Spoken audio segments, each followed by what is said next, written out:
Sorry, hi Jimmy Tag, you caught me on the drink. Sorry about that. Okay, so over the next few weeks we're going to be telling some stories about Jesus, and stories about when he went to eat with people. So he might have had a meal, he might have had a breakfast, a lunch, who knows, but we're going to look at some of them. And today is the story about a woman who came to see Jesus when she was having dinner at somebody's house.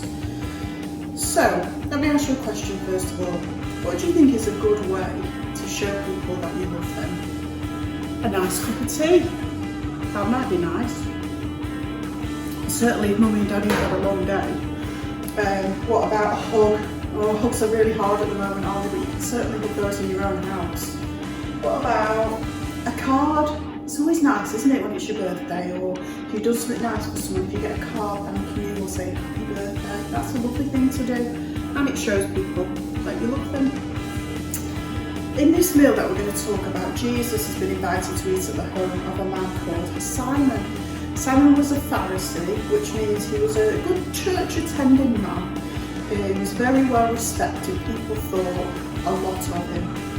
And he had a meal for Jesus in his house. Now, it was at this meal that this woman arrived. She hadn't been invited, but she wanted to see Jesus. So she came to him at the table and she knelt down near his feet, and she was really crying, like sobbing, like really sobbing. And her tears were falling on Jesus' feet, and she started to wipe the dirt away with her hair and her tears. Then she got this bottle of perfume. Now, it wasn't any old bottle of perfume. This was a very, very expensive bottle of perfume that she would have saved it for a very, very long time. And she broke the bottle and she poured it all over Jesus' feet.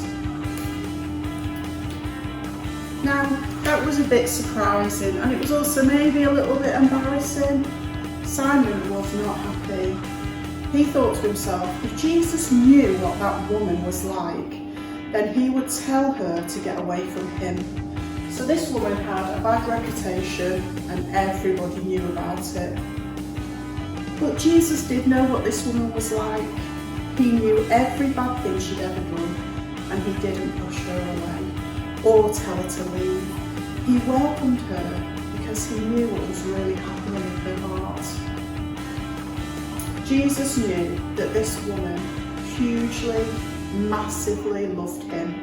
It wasn't a mushy romantic kind of love, it was a thankful love.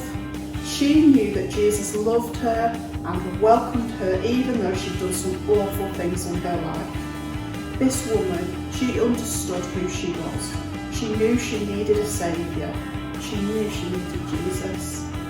So let's get back to Simon.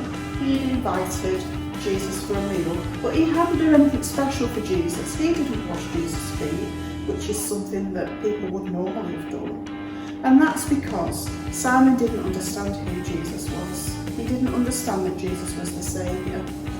And Simon didn't understand who he himself was, that he was a sinner. Behind everything that looked good and everything that looked like he was doing everything right, Simon had a heart that was messy and sinful.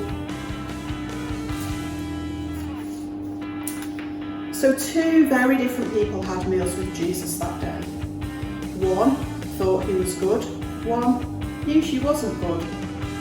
Only one of them was really forgiven, and so only one of them loved Jesus. So people who have done wrong things and know that their heart is not good, they know they need a saviour. And when we understand how bad our hearts are, that's when we're going to be really, really grateful to Jesus for forgiving us. It's only when we know how much we've been forgiven that we'll be full of love and joy and thankfulness for him, that everybody will be able to see. So why don't you have a think? Do you know what your heart's like? Are you thankful to Jesus for forgiving you? Why don't you have a think about that? And maybe you can think of some things that you are thankful for, and you can say some prayers with your family, thanking Jesus for just how wonderful he is, and just how much he forgives us when we don't even deserve it. listening, Jam and Tag. Hope you've enjoyed the story today. Next week we're going to hear about another story about food and Jesus. I mean, what could be better? Food and Jesus? The two best things in the world. Have a great week and we'll see you next time. Bye everyone.